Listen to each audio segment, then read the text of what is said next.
안녕하세요. 자동차 산업과 2차 전지를 담당하고 있는 한중입니다. 자, 오늘 PNT 또 말씀을 드려볼까 합니다. 어제 이어서 좀 연속적으로 말씀을 드려볼 건데요. 테슬라 직납과 추가 수주가 예상이 되고 있는 상황이다.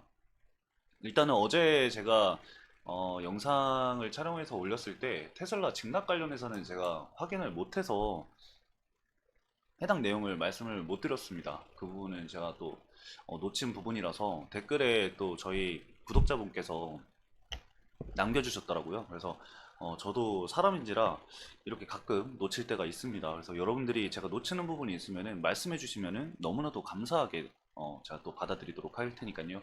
여러분들 댓글란에 언제든지 남겨주시면 감사하겠습니다. 자, 그리고 테슬라 관련해서는 사실 이 테슬라에 직납을 했다라고 해서 단순히 테슬라 이슈로만 주가 상승이 나오는 게 아니라 원래 이 PNT라는 기업이 어, 기존에 이제 SK온 향 점유율이 굉장히 높았거든요.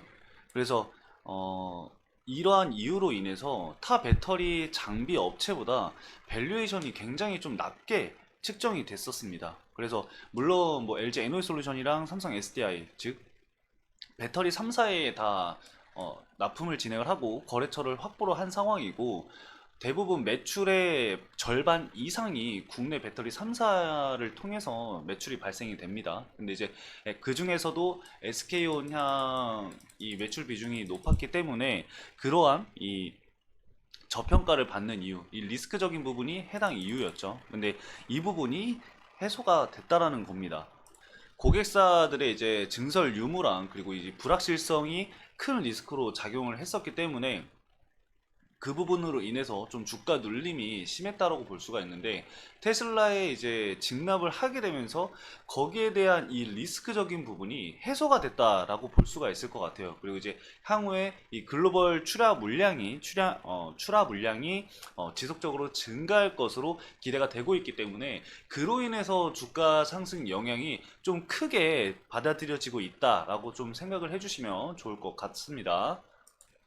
그리고 이제 제가 어제 영상에서도 말씀을 드렸지만 테슬라도 테슬라지만 LG 에너지 솔루션 쪽도 제가 봤을 때는 체크를 좀 하는 게 좋을 것 같습니다. 왜냐면은 일단은 테슬라에다가 직납을 했다라는 것 자체가 레퍼런스가 될 수 있는 부분이거든요. 레퍼런스가 될 수 있는 부분이기 때문에 LG 에너지 솔루션도 지금 테슬라의 이 전극을 이제 담당해달라라는 요청이 있었죠. 전극에 6조 원의 이 규모의 주문이 있었습니다.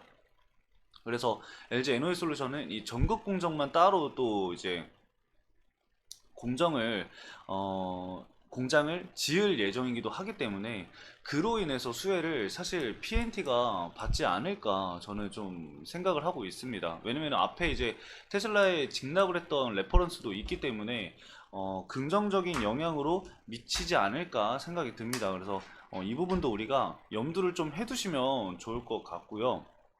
왜 건식공정, 건식공정 얘기가 나오냐, 이 부분도 우리가 좀 살펴봐야 될 것 같은데, 이 건식공정이 있잖아요, 여러분들. 이 공정상에서 배터리의 가격을 좀 혁신적으로 줄일 수 있는 장비이기 때문에 굉장히 중요하게 여겨집니다. 현재 이 배터리 가격뿐만 아니라 전방 산업의 이 전기차 자체의 이 가격을 낮추기 위해서 지금 혈안이 되어 있죠. 근데 전기차 가격을 낮추기 위해서는 배터리 가격을 낮춰야 합니다. 그쵸? 이 배터리 가격을 낮춰야 되기 때문에 이 공정 자체에서의 이 배터리 가격을 혁신적으로 줄여줄 수 있는 이 건식 공정이 게임 체인저 역할을 할 수 있는 부분, 그리고 이 게임 체인저인 건식 장비를 그 시장 자체를 선점했다라는 부분이 이 PNT에는 굉장히 긍정적으로 여러분들 미칠 수 있는 영향이다라고 볼 수 있습니다. 그럼 이게 어느 정도의 가격적인 측면을 줄여줄 수 있느냐, 그 부분도 우리가 좀 살펴봐야 하는데, 이 생산 비용이 17% 정도 감소를 한다고 해요. 이 습식 코팅 대비해서 코터 비용이 14% 정도 감소하고요. 그리고 이 건식으로 진행을 했을 때 전기 비용이 전기 비용이 38% 정도도 감소한다라는 부분이 있습니다. 그래서 이 가격적 이점이 있기 때문에 굉장히 중요한 장비를 개발을 했다라고 볼 수가 있습니다. 그래서 이 부분이 추후 LG 에너지솔루션까지 납품이 진행이 되는지 우리가 지켜볼 투자 포인트 중에 하나라고 저는 생각을 하고요. 단순히 테슬라에서 끝나면 안 됩니다. 이게 결국에는 테슬라를 넘어서 다른 기업들 그리고 이 건식 장비에 대한 선점했던 부분들 이런 이점을 살려내야 된다라고 생각을 하기 때문에, 그리고 이제 리스크적인 부분들, 낮은 밸류에이션을 측정받고 있는 이런 리스크적인 부분들도 이제 해소가 됐다고 볼 수가 있기 때문에 이 기회를 PNT가 과연 얼마나 잘 살릴지를 좀 지켜봐야 될 것 같습니다. 자, 그리고 땡땡증권 메이저 수급 이탈 이렇게 제가 적어놨는데, 어제 제 영상을 보신 분들이라고 한다면은 이게 어디 증권사인지 아셔야 합니다. 이거 제가 중요하다고 어제 수급 말씀드렸거든요. 오늘 또 어디가 이탈한지는 또 말씀을 드릴게요. 자, 일단 PNT 바로 함께 보도록 하겠습니다. 자, 수급을 좀 체크를 해볼 건데, 제가 전일 기준으로 해서 메이저 수급 말씀드렸습니다. 여러분들 골드만삭스 쪽 수급이랑, 그리고 뭐 미래에셋은 제외하고 이 개인 물량이니까 키움이랑 미래에셋은 제외하고 골드만삭스랑 교보증권 그리고 뭐 DB 금융투자까지 볼 수 있는데, DB금융투자는 뭐 물량이 4만 주밖에 안 되기 때문에 이 교보증권을 좀 체크를 해봐야 된다라고 좀 말씀을 드렸었습니다, 여러분들에게. 그쵸? 근데 오늘 딱 봤을 때 제가 시초에 이 메이저 수급이 이탈이 나오는지 안 나오는지가 중요하다고 말씀을 드렸습니다. 근데 오늘 딱 이 교보증권에서 매도 물량이 나왔습니다. 이 메이저 수급이었던 주가 상승을 이끌었었던 교보증권에서 매도 물량이 시초에 쏟아졌기 때문에 지금 보면은 9시 51분에 이제 집계가 됐잖아요. 이게 집계가 된 게 9시 51분에 한 번에 매도 물량이 나온 게 아니라 꾸준히 매도를 진행을 하다가 이 매도 상위 5위 안에 집계가 됐을 때 한 번에 집계가 되거든요. 그래서 그 부분을 고려했을 때 계속해서 매도가 나왔다는 거죠, 시초에. 그러니까 이 구간에서 계속 매도가 있었다라는 겁니다, 교보증권에. 그래서 하방을 견인한 거는 교보 물량이다 라고 체크를 해주시면 될 것 같고요.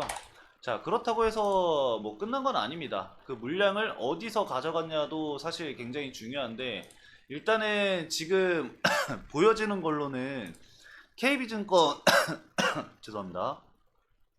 KB증권 쪽에서 이제 물량을 가져가고 있는 것으로 체크가 되는데, 지금 KB증권 물량은요, 매도가 지금 집계가 안 되고 있거든요. 그래서 순전히 이 물량을 온전히 KB증권이 다 가져갔다라고는 할 수는 없습니다. 그래서 일단은 좀 물량을 지켜보되, 매수 상위에는 지금 KB증권이 들어와 있지만 그래도 이 매도 집계가 되는 부분들을 우리가 확인을 해야 되기 때문에 내일 장 전에 그 부분을 좀 체크를 해야 될 것 같습니다. 그리고 순수하게 물량을 다 받았다고 한다면은 주가가 이렇게 흐르지만 않거든요. 어느 정도의 좀 자리를 지켜주는 모습이 나왔어야 하는데, 지금은 매도가 좀 강한 흐름을 보였다라고 우리가 좀 볼 수가 있을 것 같습니다. 그래서 그 부분을 좀 참고를 해주시면 될 것 같고요. 자, 그리고 단기적으로 우리가 좀 봤을 때 제가 어제 이런 말씀을 드렸습니다. 이 거래량이 상당히 많이 터졌고, 그리고 장대 항봉을 형성을 했기 때문에 우리가 그날 이 봉을 어제를 기준봉으로 잡자라고 제가 말씀을 드렸습니다. 그쵸? 그 기준봉을 잡았기 때문에 그럼 우리가 이제 뭘 체크를 해야 되냐면은 이 기준봉의 허리를 지켜주는지가 일단은 중요해요. 추세 자체를 지켜가기 위해서는 이 기준봉의 중심값을 좀 지켜주면서 자리를 만드는 게 사실 중요하거든요. 이렇게 오늘 주가가 좀 조정이 나왔다고 하더라도 이 중심선을 지켜준다라고 한다면은 중심선을 지켜준 이후에 이 상단 구간에서 어느 정도의 이 단기적인 이 박스권, 즉 시간 조정이죠, 기간 조정이죠. 이 기간 조정을 거친 이후에 추가적인 상승이 나올 가능성도 있습니다. 그래서 그런 가능성을 배제할 수 없기 때문에 여러분들 체크를 좀 해주셔야 되고, 만약에 우리가 상승만을 볼 수는 없잖아요. 추가적으로 조정이 나온다? 그렇게 됐을 때는 이 중심선을 이탈했을 때의 경우를 우리가 체크를 해볼 수가 있는데, 그럴 경우에는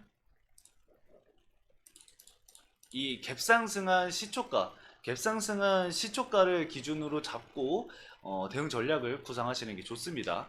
일단은 기준봉 자체를 이탈하게 되면은 여러분들 조정이 계속해서 나올 수 있거든요. 그래서 다시 상승하기 위해서는 시간이 길어질 수밖에 없습니다. 왜냐면은 시세 자체가 지금 추세 자체가 전환된 시점이기 때문에, 왜냐면 이 장기 평선을 돌파를 하면서 갭 상승하면서 돌파를 했잖아요. 그래서 이 구간이 사실 중요할 수밖에 없어요. 그래서 이 구간에서 자리를 웬만하면 만들어 가야 되고, 매물대 이 구간을 소화를 해야 되는 사실 그 구간이기 때문에 차익 실현 물량은 충분히 나올 수 있다라고 생각을 해요.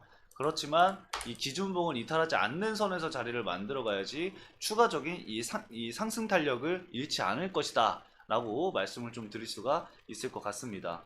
오늘 이렇게 좀 간단하게 여러분들에게 이 상방과 하방에 대한 방향성인 이 시나리오적인 부분들을 좀 말씀을 드렸으니까요.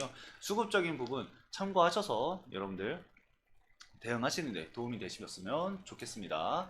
자, 그리고 그 제가 KB증권 말씀드렸잖아요. 이거 꼭 여러분들 확인하시길 바라겠습니다. 제가 내일은 아마 영상 촬영이 힘들 것 같아서 촬영을 못 해드리기 때문에 여러분들한테 제가 다시 한번 강조해서 말씀을 드리는 거예요. 이 KB증권 여러분들 꼭 체크하셔서 보셔야 한다라고 말씀을 드리고, 만약에 KB증권이 이 매수세가 유입이 그대로 가져갔다라고 한다면은 좋겠죠. 다만 이제 기존에 이제 매수를 했다가 차익 실현 물량을 계속해서 진행을 하고 29일날 전량 물량을 다 털었던 게 KB증권이거든요. 그렇기 때문에 다시 이 물량을 모아가는 건지, 아니면은 단기적으로 얘네들도 진행을 한 건지, 그 부분을 좀 체크해 볼 필요가 있습니다. 그래서 꼭 여러분들 KB증권 물량 체크하시길 바라면서 오늘은 여기서 마치도록 하겠습니다. 오늘도 시청해주신 여러분들 너무나도 감사드리고요. 오늘 영상이 도움이 됐다고 한다면 구독과 좋아요 한 번씩만 부탁드리도록 하겠습니다. 감사합니다.